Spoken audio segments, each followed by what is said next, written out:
So Syria just collapsed. Yes, hello my friends, Takuya here, and welcome back to the History of Everything podcast YouTube channel. I actually did not call this one, amazingly enough. I know. For those of you who watched my channel here in the past, you're probably surprised by that. Usually the standard protocol is I make a video about a country, and then lo and behold, within a couple weeks, it, for whatever reason, collapses. They beat me to the punch this time. Yes, my friends, President Bashar al-Assad of Syria has fled the country after a lightning-fast series of events that turned a stalemate 13-year-long civil war into an immediate rout for the government. To begin, at the end of November here, rebels would go and capture Aleppo, the second largest city in the country, and along with that managed to seize dozens of other towns and little villages. This being in a surprise assault that left the entire country and world stunned. Mind you, when we talk about this is a kind of flare-up of violence that very few people ever anticipated would happen. I certainly did not anticipate that this was going to happen, especially after what has been a relatively quiet year in the, again, 13-year-long civil war that has been racking the entire country. But this move on Aleppo would follow a November 27th offensive by Hayat Tahrir al-Sham, or HTS, which is how I'm going to be referring to that group over the course of the rest of this video. This being an opposition militant group and also former al-Qaeda affiliate that controlled much of Syria's Idlib province, which borders Aleppo.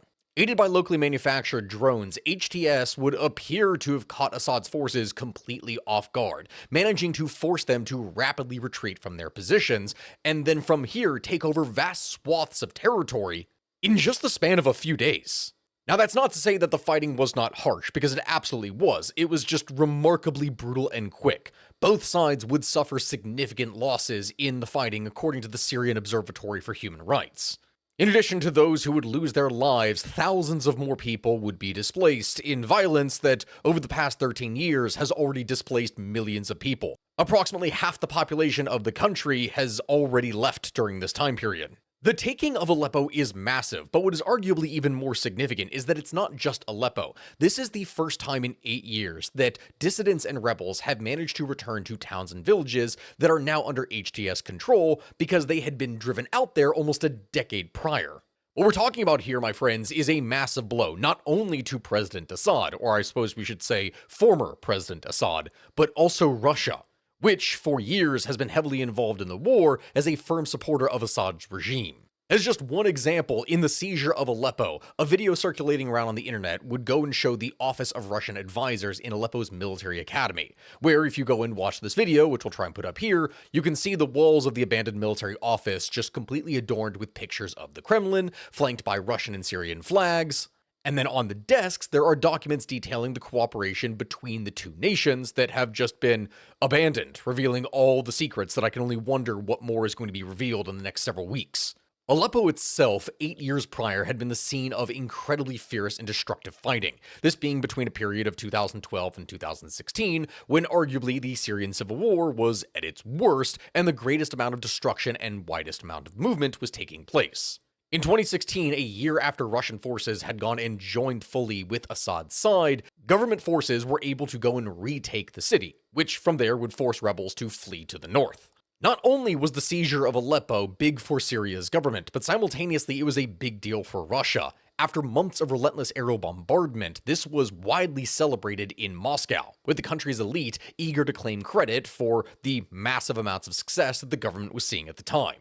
As Vladimir Putin would tell his defense minister just days after Aleppo fell, quote, "There is no question that liberating Aleppo from radical groups was done with the direct involvement and even a decisive influence of our service personnel." Which is true. Yes, this is absolutely something that did happen, but the greater problem here is that that is how things were in 2016. As time went on, and as Assad's position became more and more vulnerable, Moscow's initial success in propping him up and supporting the government, which had earned them a lot of respect, has now pretty much been ruined.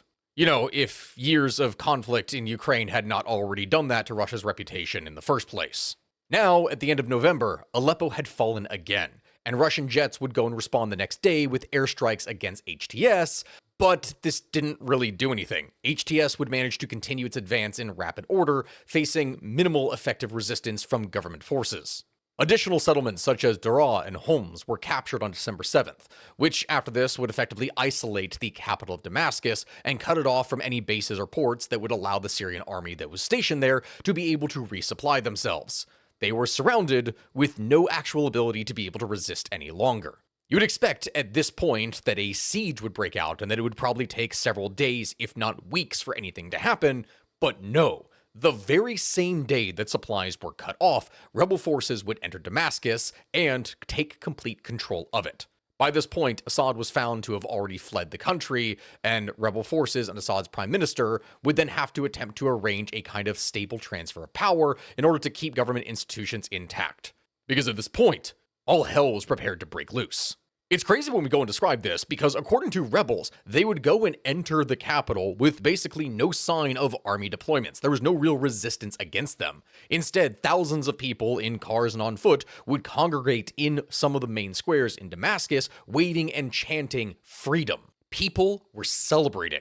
In a scene reminiscent to what we talked about before with the collapse of the government in Bangladesh, people were seen walking inside of the al-Assad presidential palace and then leaving from there carrying a variety of different goods, like literally furniture. Per the leading rebel commander of HTS, Abu Muhammad al-Golani, he would go and say that there was no room for turning back, saying, and I quote, "The future is ours." In the aftermath of the political takeover, thousands of political and military prisoners would be subsequently freed from prison that had been held there for years, and at this point it turned into a free-for-all for the population. Statues, posters, and more iconography of the former President Assad and his family have been torn down in mass public displays of destruction. Meanwhile, as this happens, the rest of the Arab world, and largely the globe itself, would watch, stunned at the rapid series of events that, again, no one anticipated would happen so incredibly quickly. So the question is then, my friends here at this point, how exactly did we get here? What is happening in the Syrian civil war? Who is fighting who? And what kinds of ramifications will this have not only in Syria, but the wider geopolitical world? Well, the short of it is that there is, quite frankly, too much to talk about in the first place. So go ahead, sit back, my friends, and let's dive into something that perhaps is only second to the Myanmar video that I did in terms of confusing, because dear God, was this a lot to process. But my friends, before it is that we get back into today's episode, I'm going to tell you all a personal story here and simultaneously thank today's sponsor, Delete Me. Which I know sounds like a little bit of a weird transition, but please hear me out on this because this is actually pretty important. Right now, did you know that your personal data is being sold online by data brokers and that pretty much anyone can go out there and just buy your personal data and use it for whatever means they want? Unfortunately, with the way today's day and age works on the internet, you can express literally any kind of opinion, political or otherwise, and someone out there is going to be mad enough about it that they probably will try to come after you. Considering what it is that I do explaining history on the internet here, you can probably guess that I have angered a number of people. But unfortunately, a number of people of rather extreme economic and political ideology took deep offense to that and came after me and my family. It was honestly a pretty scary time, and unfortunately, any information that was out there on the internet could theoretically help people get to me and my family. But that, my friends, is honestly why I'm grateful to services like Delete Me. Not only are they the sponsor for this video, but simultaneously, they are a tool that I'm able to use in order to help keep my family and myself safe. The reality is, your information is everywhere, across all different numbers of sites. And using a tool like Delete Me, you're able to remove that personal information that has been found on said sites. As time goes on and we become more and more involved in the internet, it becomes ever more important that you go and protect yourself out there. So please, by all means, go click my link down in the description, get yourself a 20% off a subscription plan to Delete Me, and my friends, please be safe out on the internet. The world is a nasty place. Because of the amount of players, shifting alliances, and global powers in play here, it means that the country of Syria has been less a country for the last decade, and more so a map in a battle royale shooter game where anyone and everyone could be your enemy. And no, I'm not kidding about that, which is a really accurate way to describe this entire thing. Like, I am not kidding. Someone even somehow managed to unlock a special skin for a technical vehicle and all this when they managed to give a truck an 18th century cannon and use that to fight. There is a real video of that happening. This whole thing is a giant mess. This, my friends, is the Syrian civil war. Are you ready for this? I'm not. Dear God, I've been working on this for like the past week at this point, and so many developments just keep on happening. Anyway, my friends, the Syrian civil war, which has absolutely devastated the entire country, is something that is not exactly easy to explain. It is a very complex conflict that involves not just Syria, which, of course we're talking about a civil war, but involves several different nations, varying different rebel groups, and terrorist organizations that are all actually fighting each other at the same time. What started initially as a kind of non-violent protest in 2011 in the wake of the Arab Spring is something that would very quickly escalate into full-blown civil war after a series of harsh government crackdowns meant that the people got reasonably upset. But in order to actually go and explain this conflict, as you all know how we do things here on this channel, we are going to need to go back in time and explain Syria itself and how exactly President Assad and his family directly created the horrible conflict that you see today that has killed hundreds of thousands of people and displaced millions. The war may have gone on for the past 13 years, but the actual conflict, the things behind it, what has simmered below the surface, has gone on for significantly longer. To begin here, my friends, Syria is a country located in the Middle East on the shore of the Mediterranean and is bordered by Turkey, Iraq, Jordan, Israel, and Lebanon.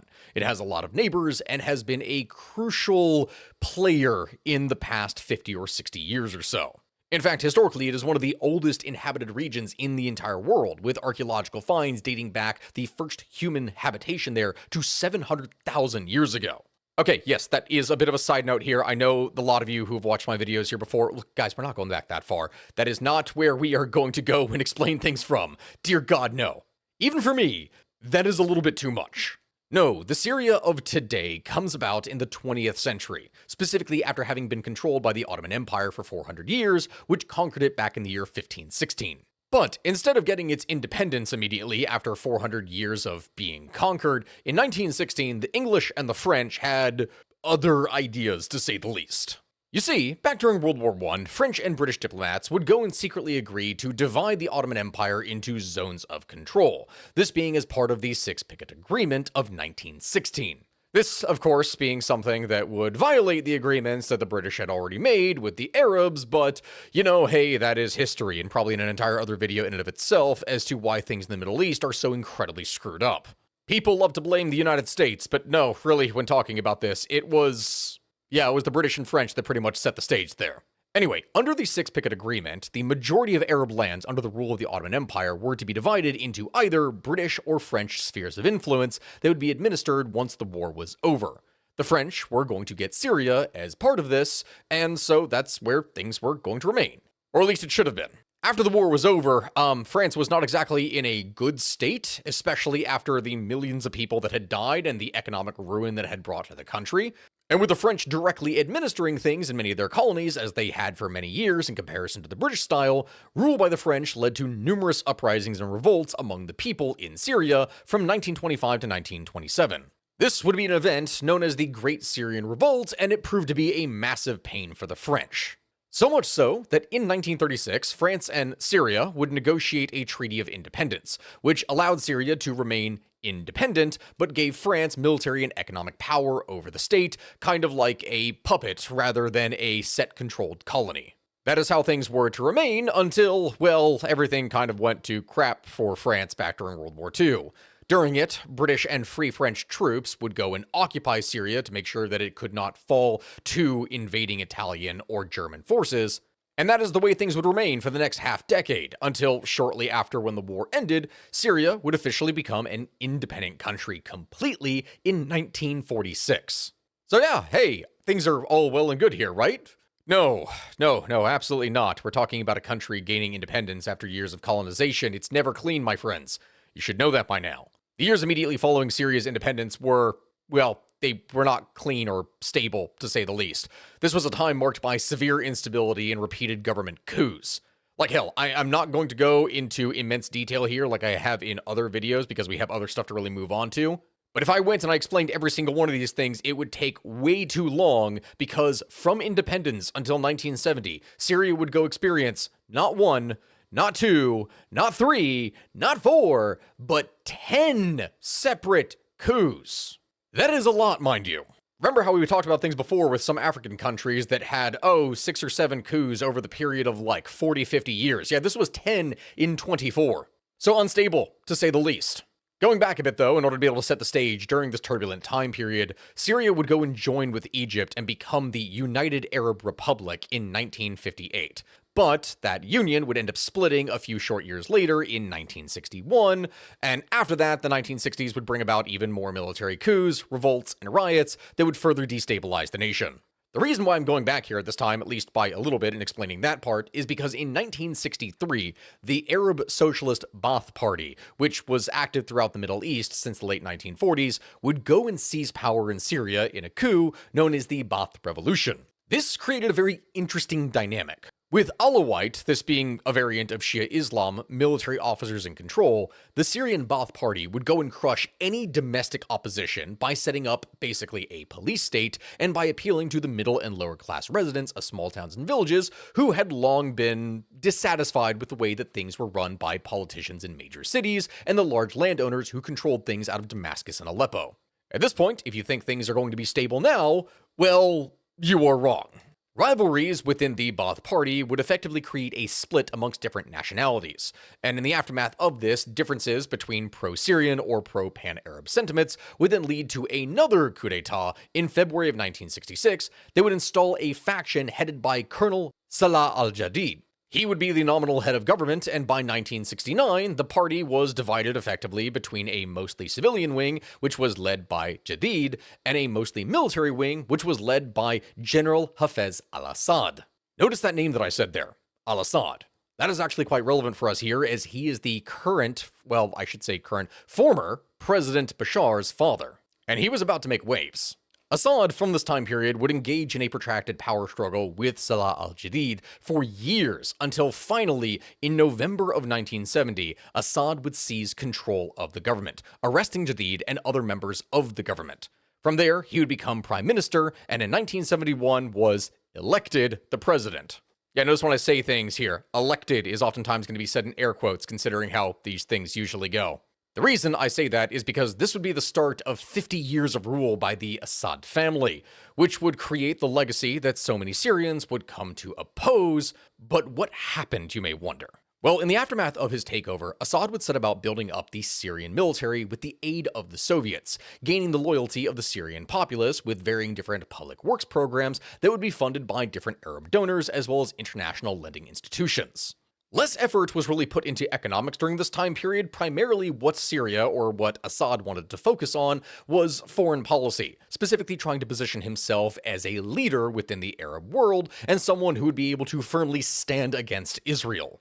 Even though the Baathists were authoritarians, their rule did enjoy some popularity during this time because they enacted policies that did favor economic development and land reform, along with promoting education for the masses, strengthening the military, and, as I said, vehement opposition to Israel. This is basically everything that the regime stood for. Under Hafez, electricity, piped water, and railroads were brought into large parts of the country, and after he would take over, life expectancy and literacy rates would increase drastically, while the education gap between women and men also decreased significantly by the 1990s.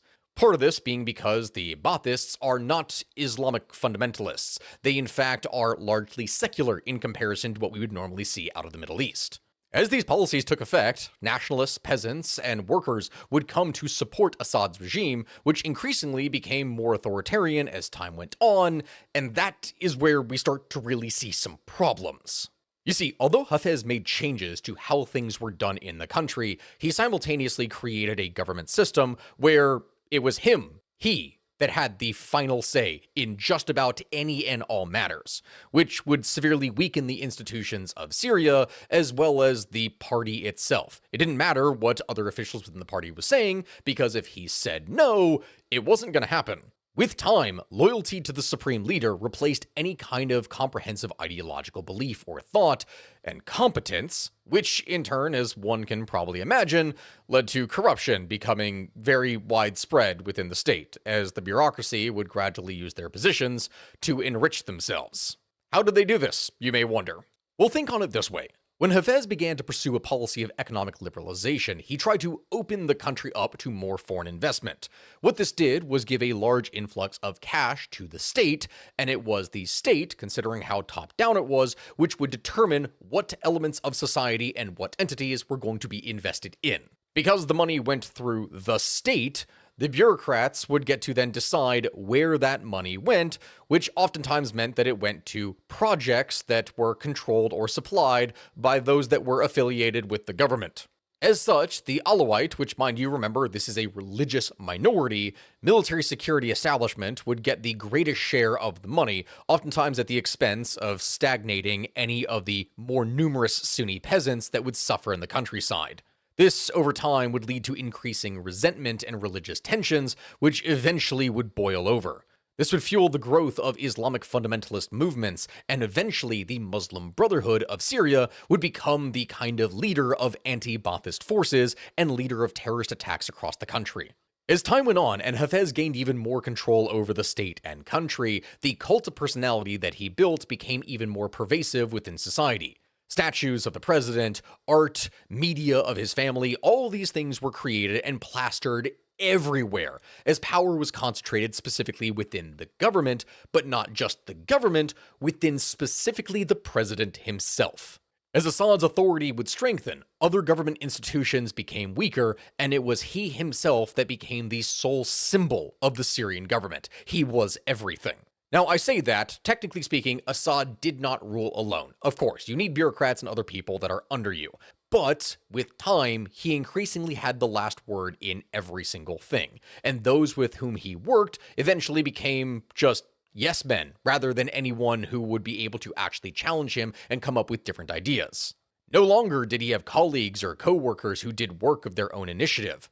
No, every single thing had to be done through him. None of the political elite could question a decision of his, and those who did were immediately dismissed, regardless of how high of a role they had in society. It didn't matter if they were a top general or not, they were gone. To this end, Hafez would go and put people in positions of power that would follow his orders to the T, while at the same time giving nominal appearances of trying to unite the population. When he came into power, as an example of this, Hafez would go and organize the state along sectarian lines rather than strict religious lines, or at least it appeared to be.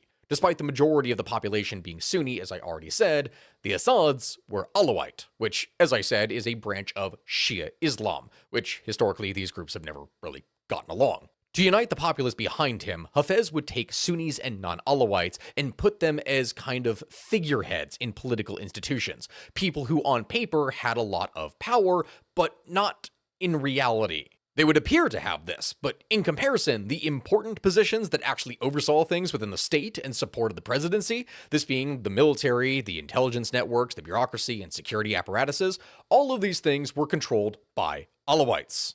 Obviously, the technique that he used here was not perfect, and the image that Hafez tried to build as a unifier was not something that was always going to follow through. Mistakes were made that would demonstrate just how incredibly brutal he could be. Political dissenters were regularly eliminated by arrest, torture, and execution, and nothing can really demonstrate this better than the massacre at Hama and the Muslim Brotherhood that I already mentioned.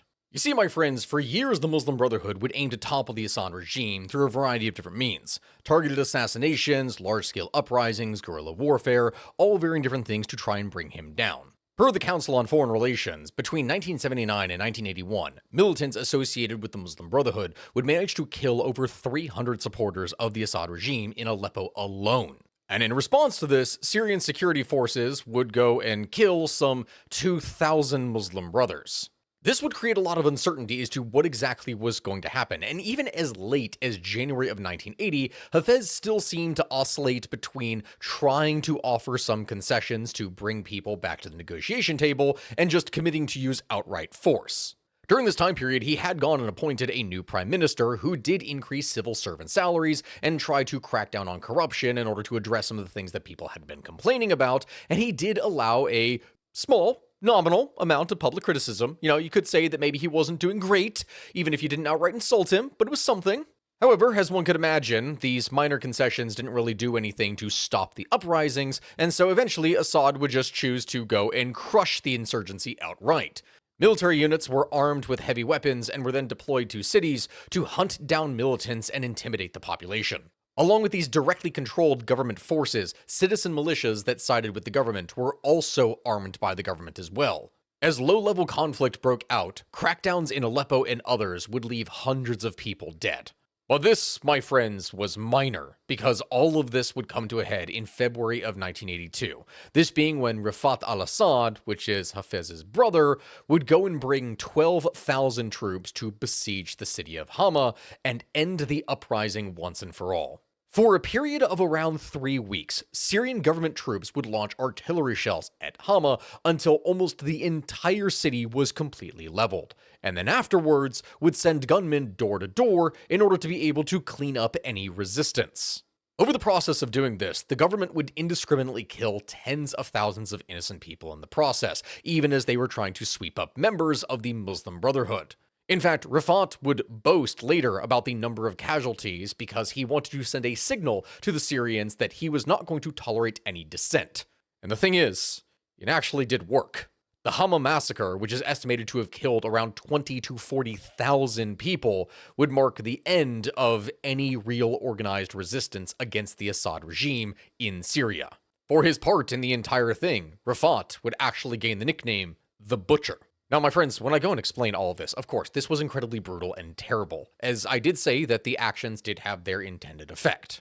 What I do need to make note of here, though, is that while Assad's rule was marked by severe repression and crackdowns, simultaneously, many Syrians within the population during this time period did at least appreciate the stability that his regime did bring.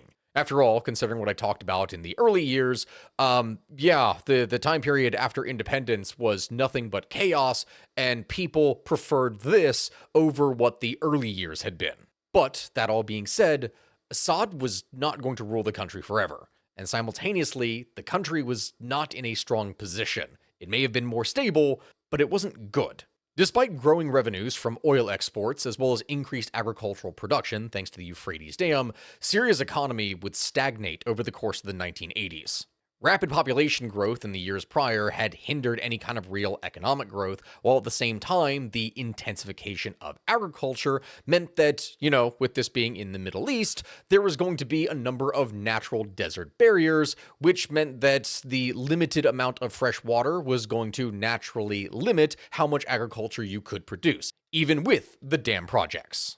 Industrial development was slow in this time period. Inflation, government corruption, smuggling, foreign debt, all these varying different things, along with an extremely corrupt bureaucracy, would slow down both the politics and the economy of the country. Along with this, despite suffering from economic issues, the government would spend massive amounts of money in their occupation of Lebanon, something that with time would cause horrendous economic effects. Now, Assad hoped to overcome some of these economic difficulties by obtaining aid from more oil-rich states of the Middle East, but he was running out of backers. As time went on and the Soviet Union completely collapsed going into the early 90s, Syria would have to turn to China for military supplies, and it found itself increasingly isolated. Along with this, Hafez was old by this time, and he needed to seriously consider a successor. For quite a while, he had planned for his eldest son to go and eventually take over as Syria's leader, but his eldest son ended up being killed when he crashed his car while driving at high speeds in Damascus in 1994, which kind of upset the plans. So, it is at this point that our character Bashar enters the scene, an individual who was actually in London over the course of the 90s, training to be a doctor. Yes, that is right. The future dictator of Syria was on his way to be a doctor instead of being the dictator of a country in the Middle East.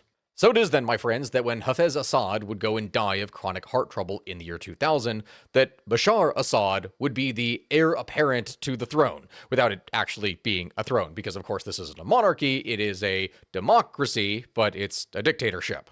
Thing is, though, there was just kind of one problem with this entire thing. The Syrian constitution actually set the minimum age for the president at being 40 years old, but Bashar was 34. So in a move that would surprise absolutely no one, the Syrian government would then go and quickly change the constitution, lowering the minimum age to, can you guess it? Is it going to be 30? Maybe 35? Give him a year or so? No, 34. Exactly, 34. The exact age that they needed. I can't even make this up. So yeah, that is quite funny, and the thing is, people were actually quite hopeful during this time when Bashar initially took over. Given the fact that he was quite young, 34 years old, he had medical training and had spent quite a bit of time in Britain, there was some speculation and hope that he was going to give a more moderate role for Syria, that he was going to modernize the nation and liberalize it, at least more so than his father. And in the beginning, he kinda did this. Assad did introduce a number of limited economic reforms. Syrians were given greater access to the internet at the start of his presidency, and in the beginning, he did go and release 600 political prisoners, which was a decent step. Other small changes would happen, and it did seem to be a decent start, but that's pretty much where it ends. Many of the same senior officials that had been ruling in the previous administration of his father remained in the same place under Bashar Assad, as did the strict control over all aspects of public life that the Assad family had. The cult of personality of the Assad family was completely entrenched within Syrian society, and within just a year, Bashar was using threats and arrests to stop pro-reform activism, and things were taking a turn for the worse. By the year 2002, the United States was accusing Syria of acquiring weapons of mass destruction, and listed the nation as a member of the so-called Axis of Evil countries. Under Bashar Assad, Syria would maintain its dominance over Lebanon. And when Lebanon's Prime Minister, Rafik Hariri, began to push back against Syrian control, he would pass away, being killed in a massive truck bomb in 2005. The attack seems to have ultimately been traced back to Syrian leadership, and the operation would ultimately backfire if indeed it was the Assads that had ordered it in the first place. Outrage over the attack would lead to Lebanon largely freeing itself from Syria's grip, and that is where their dominance would kind of end. Still, even if they lost Lebanon, Bashar would control Syria with an iron grip. Many human rights groups would report that Assad would regularly torture, imprison, and kill any political adversaries throughout his presidency that questioned or were perhaps a threat to his authority. And this would kind of have its intended effect. No one could really stand against him. In the year 2007, amidst an opposition boycott, as again, no one stood against him, Assad would secure his second term in office, being elected. You may wonder how exactly big of a margin did he have in his victory, and the answer may shock you. It might surprise you that when Assad ran, he ran basically unopposed and achieved just under, barely under, 100% of the votes that were cast. As you can imagine, no one really respected this result as legitimate. At least, no one but Assad. Publicly, Assad would go and tout his popularity and success in running the country. On paper, there did appear to be something for this. Per capita GDP would double between the period of 2000 and 2010 as the country transitioned to what officials would describe as a social market economy, which on paper seems good, but not far below the surface. The regime appeared to be driving Syria towards a breaking point. You see, my friends, I've kind of explained this here before in the past, but per capita GDP doesn't necessarily mean that people are actually gaining all that wealth. If you have a small percentage of the country that is becoming fabulously wealthy, then this is something that is going to overall increase GDP per capita just by virtue of averages. And the unfortunate reality for Syria is that the top-level economic growth left the vast majority of Syria's Sunni population behind and poor. During his first decade in power, poverty would deepen within the country, and unemployment would grow, especially among Sunni youth. Then, in the year 2006, thanks to a combination of mismanagement, corruption, and a severe drought, the agricultural zone that had been built up in the previous decades was basically destroyed. As a result, over the next few years, hundreds of thousands of small farmers were forced off of their land and would become environmental refugees who would settle in the outskirts of Damascus and other major cities. As people became more and more destitute, tensions started to flare. Along with this, as people suffered, regime cronies led by Assad's family members, such as Rami Makhlouf, would become increasingly greedy with time, preying on and alienating business communities that in previous years had actually supported the regime. But thanks to corrupt practices, taxation, and more, these would basically be sucked dry of their wealth. Makhlouf would even reportedly end up controlling some 65% of Syria's entire economy by himself, pretty much. That, as you can imagine, would piss a lot of people off. And unfortunately, that would effectively become the status quo within the country for the next several years. That being until the entirety of the Middle East and North Africa decided to set itself on fire in 2011 with the start of the Arab Spring. Now, my friends, considering just how much background it is that I have gone into here already, spending the next hour explaining the Arab Spring and all of its details is simply not feasible. I know that I've mentioned here before, but this really needs to be an entire video in and of itself. But to sum it up very quickly, On December 17th, 2010, a young Tunisian man named Mohamed Bouazizi, who sold vegetables from a wheelbarrow, would set himself on fire to protest against police harassment. Ultimately, this individual would end up dying of his injuries, but not before his gesture went completely viral and would spark protest against the cost of living and Tunisia's authoritarian leadership and president, Zine El Abidine Ben Ali. At the time that this took place, Ben Ali had already been ruling for 23 years, and yet, in the aftermath of these events taking place, his rule would only last 10 more days. After this, he would flee to Saudi Arabia, becoming the first leader of an Arab nation to be pushed out by popular protests. In the aftermath of such a rapid success, the protest would inspire a wave of other revolts across the Arab world, as people would rise up to protest against authoritarianism, corruption, and poverty in regions that were already incredibly unstable. Ironically enough, when I go and describe this, in January of 2011, just a few weeks after this event took place in the first place, Bashar al-Assad was actually asked in an interview with the Wall Street Journal if he expected the Arab Spring to reach Syria. In this interview, Assad would acknowledge that, yes, okay, there had been some trouble within Syria, people were suffering from a number of economic hardships, and people did want political reform. Yes, it had been pretty slow. But he would state in the interview that he was still confident that Syria was going to be spared of the trouble because his administration had a strong stance of resistance to the United States and Israel. It was aligned with the beliefs of the Syrian people, whereas the leaders who had already been toppled had been more pro-West.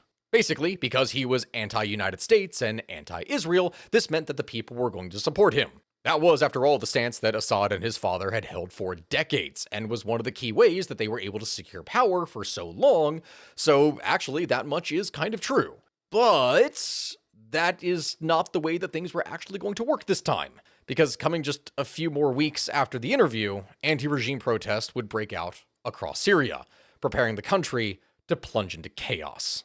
There is simply no way when I go and explain all of this that I can explain every single little detail, because that in of itself is, we're talking about a 13-year conflict at this point. The amount of time that I would have to spend in order to be able to create this thing is maddening, and I simply do not have the time or ability to do that. So if I am skipping past a number of events, I apologize. This is what just has to happen. Fast forward a little bit of time, and in March of 2011, a group of teens and children were arrested and reportedly tortured for writing anti-government graffiti inspired by the Arab Spring. In response to these heinous actions, peaceful protests would break out. And in response to those protests, Assad and the Syrian government would go and arrest and begin killing hundreds of protesters along with their family members. In the past, such harsh crackdowns had worked, but that was not going to be the case this time. Protests would soon appear in other Syrian cities, such as Homs, Hama, and more. And from the beginning, Assad's regime would respond to each one with increasingly aggressive actions, deploying the country's powerful security services to break up rallies, oftentimes with live ammunition, and to arrest and torture any suspected dissidents. Instead of helping, though, these actions were going to backfire. Do you remember how I said here earlier how Assad developed the country marginally to allow for greater internet access? Well, funnily enough, because of the regime's heavy restrictions on journalists and news, information about the crisis would spread throughout the country and world, mainly through eyewitness accounts and amateur videos that were being filmed on phones. In the 80s, people were not able to get video of what it is that happened. In 2011, that is no longer the case. Reports of violence by security forces, along with videos of them engaging in said violence, would mobilize even more Syrians against the government, and the funerals of slain protesters would become gathering points for new demonstrations, which in turn would lead to more violence, and from there the cycle would continue. Eventually, protests became so numerous and large that by late April, the government had begun to conduct military operations against entire cities, such as Dara, Banias, Homs, and more. Entire neighborhoods and districts would be encircled with artillery and snipers, cutting off any and all communication as well as electricity, and from there the military would conduct sweeps with tanks and troops. Reportedly, during this time, there would be mass arrests and killings that would become commonplace. As word got out of what was happening, by the summer of 2011, countries around the world began to split into either pro- or anti-Assad camps. On one hand, you had the United States and the European Union, which increasingly were more critical of Assad and his crackdown, with calls for him to step down from leadership. Along with them, there would be an anti-Assad bloc consisting of Turkey, Saudi Arabia, and Qatar that would form in the later half of 2011. From there, the EU, United States, and the Arab League would soon introduce sanctions targeting senior members of the Assad regime in an effort to limit the possible obtaining of weapons and other goods to be used against protesters. On the other hand, other countries were going to keep on supplying them. Syria's long-standing allies, Iran and Russia, would continue their support and would do so even through this very day. Either way, as lines in the sand began to be drawn, over the course of the next year, things would take a drastic turn for the worse. By July of 2011, rebels would go and form the Free Syrian Army, or FSA. This would be one of the first groups to try and organize themselves, and they would try to claim leadership over the opposition. But their actual command and influence over any opposition forces was extremely small, and really, at this point, no group could truly claim leadership. This was going to be a common problem for any opposition forces over the course of the entire civil war, which, by 2012, that's exactly what was underway. The country was engulfed in a full-blown civil war with multiple sides, different opposition groups, government forces, terror forces, and more, all fighting against each other. It gets really messy really fast. Despite early rapid gains by anti-government forces to take over multiple cities, by late 2012, the military situation appeared to be a stalemate, and in some cases even reverse. Rebel fighters would keep a firm hold of the northern areas of the country, but they really just didn't have the manpower or equipment or organization to be able to push further into the country itself. Meanwhile, government forces, despite being weakened by defectors, still had more and better weapons. But without the manpower or proper leadership, they seemed to be incapable of making any big moves themselves. Because of this, international allies of the Syrian government and the rebels would step up their support, which would turn the entire conflict into essentially a practical proxy war. Turkey, Saudi Arabia, and Qatar would fund and arm rebels, while the Syrian government continued to receive weapons from Iran and the Lebanese militant group Hezbollah, which from that is affiliated with Iran, so it kind of is getting another form of Iranian support. That's a whole other thing I'm gonna have to mess with here in the future, is Iranian proxies. Either way, it wasn't just guns and logistical support. By late 2012, Hezbollah was even sending in its own fighters into Syria to battle against rebels. Still, nothing changed decisively during this time. As a result of this stalemate, it is then possible that it is at this point that chemical weapons were utilized. Now, we cannot say necessarily anything for certain, but there were calls for international military action in Syria after suspected chemical weapon attacks in the suburbs of Damascus ended up killing hundreds of people on August 21st, 2013. Both sides would end up accusing each other of being the one that was responsible for the attack, but nothing really came from this. In fact, Western powers were debating acting during this time and going and intervening, but these efforts were shot down both in the United States, Britain, and more, and nothing really happened. Instead, the more dangerous event that was to take place was the rise to prominence of Islamic fundamentalists that would happen within the year. You see, my friends, to explain this, and I know for a fact that YouTube is going to have an absolute field day with me, in April of 2013, Abu Bakr al-Baghdadi, the leader of al-Qaeda in Iraq, would go and declare that he was going to combine his forces in Iraq and Syria under a new name, this being not just the Islamic State, but the Islamic State in Iraq and Levant, ISIL. This is something that's confusing for a number of people because when referring to the Islamic State, people will refer to it as either ISIS or ISIL, depending. ISIL is referring to Iraq and the Levant, whereas ISIS is Iraq and Syria, because this is the swath of territory that they controlled in the first place. Abu Bakr intended for the Nusra Front, which was an active fundamentalist group fighting the Syrian government, to be a part of the new group that he was building under his command. But things didn't exactly go as he desired. The Nusra Front ended up rejecting the merger, and the two groups, these two Islamic fundamentalist groups that were fighting for jihad, ended up fighting against each other, creating even more chaos during this time period. Still, after years of conflict, all the different sides within Syria were by this point exhausted, and in eastern Syria, ISIL would go and manage to seize an area in the Euphrates Valley centered on the city of al-Raqqa, and from there, they would launch a series of successful operations in both Syria and Iraq, expanding to control a wide swath of territory that would encompass a large percentage of both Iraq and Syria.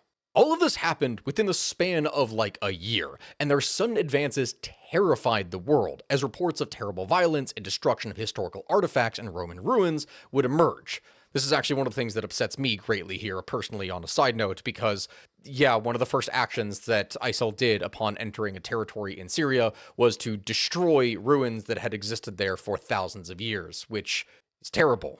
From there, on August 8th, the United States would try and launch airstrikes in Iraq in order to prevent ISIL from advancing into the autonomous Kurdish region in northern Iraq and to try and protect Christian and Yazidi communities that lived there. Along with the US, at the request of the Syrian government in September of 2015, Russia began to launch its own airstrikes against what it claimed were Islamic State targets. But at different points, these appeared to have belonged to different opposition groups instead of ISIL, and things were just caught up in collateral damage, purposefully or not.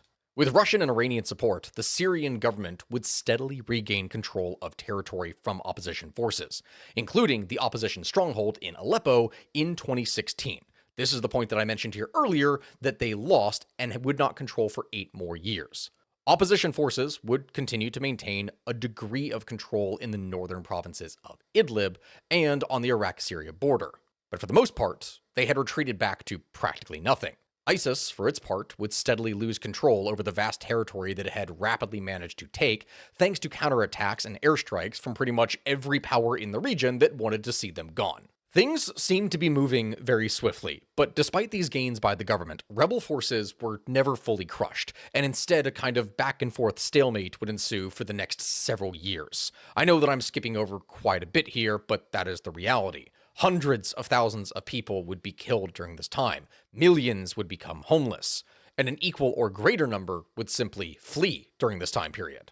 In fact, according to the nonprofit organization World Vision, more than 11 million Syrians, roughly half of the entire country's population, were displaced from their homes by April of 2017. Many became refugees and would move to neighboring countries such as Turkey, Lebanon, Jordan, Egypt, or Iraq, with others going and fleeing to Europe, which in turn sparked the migration crisis that Europe still reels with today. That, my friends, in turn brings us to the situation of the last 5 years or so. As I already said, Idlib in the north was the last remaining region of the country where the rebels held, which theoretically meant it was only a matter of time before they were ground out. But that is not how things would actually play out. See, Turkey's military presence in support of the rebels helped to guarantee that any form of government offensive that could potentially involve Turkey was going to be tough. Both Turkey and the Syrian government began to amass troops along the borders, and Turkey would reinforce its military within the provinces, while Syrian and Russian planes would bomb towns along the border, which led to Turkish casualties. Now, when I say this, this could have gotten really bad. There was a very real possibility during this time that Russia, Turkey, Syria, these powers could have gone to war. But that didn't happen. Russia and Turkey would attempt to de-escalate the situation by implementing a buffer zone between rebel and government forces. It was unclear at the time when all this was started whether or not the parties would actually follow through, considering how fragmented everything was and how you can't just negotiate with the dozens or hundreds of different rebel groups that are involved in everything. For their part, the Syrian government and mainstream rebel groups, such as the Free Syrian Army, would quickly go and embrace the buffer zone agreement and would move their troops back. But when it came to other groups, the more Islamic fundamentalist groups, such as HTS, this was more uncertain. No one really knew what was going to happen, though they did appear to comply with things at the time. So, what then? Well, as part of the agreement, Turkey was responsible for preventing the most radical groups such as HTS and other Islamic fundamentalists from becoming more powerful. But ultimately, that is not how it all played out. That same year, in 2019, HTS would launch an offensive against other rebel groups, and would from there become the dominant force in Idlib. In April, Syrian forces would go and cross the buffer zone in order to be able to fight them, and began an offensive in Idlib with the help of Russian airstrikes, but they were pushed back. By October of that year, in 2019, the conflict would expand as Turkey launched their own offensive into Syria's Kurdish-held northeast region. The reason that they did this is because Turkey wanted to disrupt the Kurdish separatists that were active in Syria, that were allies of the Kurdistan Workers' Party, or PKK, in Turkey, that have been a constant problem for the state for years. And that is something, considering the terror attack that actually happened in Turkey just this past, couple months, that is probably something I'm going to need to address more here in the future. Anyway, when this happened, Kurdish forces that were no longer being backed by the United States quickly made a deal with Assad for assistance, allowing the government to re-enter the region for the first time since 2012 and shore them up. It could have potentially broken out into outright war there, but the confrontation would soon end, and a ceasefire was negotiated by Turkey and Russia a week later after outbreaks of hostilities. This is the way that things would pretty much sit for the next several years, and in 2023, the war really seemed to have settled down by this point. The Arab League would even go and reinstate Syria as a member of its organization. And that, my friends, is where things had been for the last year. A kind of stalemate, much in the same way as everything else had been at different points in the conflict. Until now. Why though? Why did things suddenly so rapidly change? Well, one of the key answers to this question is perhaps the fact that much of the assistance that has been granted to Assad over the years has been steadily drying up due to other conflicts taking precedence for his allies. Assistance from Russia was weakened by its invasion of Ukraine in the Russia-Ukraine war. Iran, simultaneously, has been more distracted and weakened, as the Israel-Hamas war would bring it into conflict with Israel, which directed more attention and funding there. One of the primary means of support that Assad had with Iran was the support that they were getting from Hezbollah. And in October of 2024, Hezbollah would pull its fighters back from Syria as it defended its front lines against a ground invasion. In an effort to take out the northern forces that had been harassing them for years, Israel finally decided to go and take them out. When a ceasefire deal was announced between Israel and Hezbollah on November 26th, Hezbollah was, by that point, so severely weakened that it had very little ability to engage in further combat in Syria to support Assad. So, at this point, when we go and describe this, with practically no real support to speak of for the regime, the very next day, on November 27th, HTS began advancing in the provinces of Idlib and Aleppo. On November 29th, HTS fighters would enter Aleppo, sending government forces fleeing. Despite their weakened position, Russia would still try and do something to stop the advance, or at least delay it with airstrikes, but the reality is that Russia simply did not have the strength or resources anymore to do this. HTS would continue its advance. Daraa and Homs were captured on December 7th, 2024, which would cut off Damascus from resupply or support, and within that same day, rebel forces would take control of the city. Assad would flee, and his prime minister would announce a transfer of power. The government of Syria would fully, completely, utterly collapse. The question is then, at this point, now that we are here, is what happens next? As I already mentioned here before, without going into full detail about them, HTS has their roots in Al-Qaeda. They are a Islamic fundamentalist group, or at least they were. They have made some changes to a degree, at least now. HTS has spent the last couple years trying to rebrand themselves as a more nationalist force rather than Islamic fundamentalist, something to moderate their image in the event that they take over the government. But many people are not convinced and are concerned about what exactly they might do after taking everything over. In the aftermath, we could see another power vacuum that could lead to even more chaos. Will people come together after it? Or will people fall apart even more, and the country fall into greater ruin? The reality is, at this point, we cannot tell. Only time will be able to answer that question. My friends, that is right now the end of the Syrian civil war. Does it mean that the actual civil war is over? No, it does not. Conflict can still break out between any number of these different groups. At the time that I'm even recording this, this is the latest information, but now this has to go to my editor, who's in turn going to be making this, and depending upon how fast he can actually put this out, that will determine what exactly is going to happen. I am recording this right now at 1 p.m. on December 9th.